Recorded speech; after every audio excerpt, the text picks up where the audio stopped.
রাগ ভাঙানোর জন্য কি করতে হবে? আমার একটা শখ পূরণ করতে হবে। কি শখ? আমি তোমাদের বাসায় যেতে চাই। তো বিয়ের পর তো বাসায় যাবাই, এটার এমন কি? আরে না, বিয়ের আগে যাব। তোমার কি মাথা খারাপ হয়েছে? মানুষজন দেখলে কি বলবে? আমি অত কথা বুঝি না, আমি যাব, ব্যাস যাব। তোমরা ছেলেরা বিয়ের আগে যে মেয়েদের বাড়ি ঘর সবকিছু দেখে আসো, মেয়েরা কেন ছেলেদের বাড়ি ঘর দেখবে না? যেখানে সারা জীবন কাটাবো, সংসার করবো, ওই বাড়ি ঘর দেখে আসতে হবে না? তুমি না আসলেই পাগল। এতক্ষণে বুঝলা? চলো তোমাকে নামাই দিই কোথায়? তোমাদের বাসায়। আমি তোমারে নিয়ে আমাদের বাসায় যাব, তাও আবার বিয়ের আগে? ও, তুমি বিয়ের আগে আমাদের বাসায় যেতে চাও আর আমি তোমাদের বাসায় যেতে চাই, এই সমস্যা? হ্যাঁ জনাব, কারণ আমি গেলে যাব বোরকা পরে, যাতে কেউ আমারে না চিনে। কিন্তু তুমি গেলে তোমার তো আর বোরকা পরায় নিতে পারবো না, তাই না? ঠিক আছে, যাওয়া লাগবে না। কিন্তু তুমি এখন কিভাবে যাবা? ও, আমি যাইতে পারবো। স্কুলের রাস্তা তো, প্রতিদিন এই রাস্তা দিয়ে আমি স্কুলে যাই। তুমি স্কুলে পড়ো, সেটা তো জানতাম না।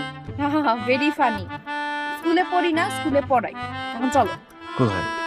সামনে অনেক সুন্দর একটা জায়গা আছে, তোমাকে ঘুরাই নিয়ে আসি। কেউ যদি দেখে ফেলে? কেউ দেখবে না, দেখেই তো যাইতে বলতেছি।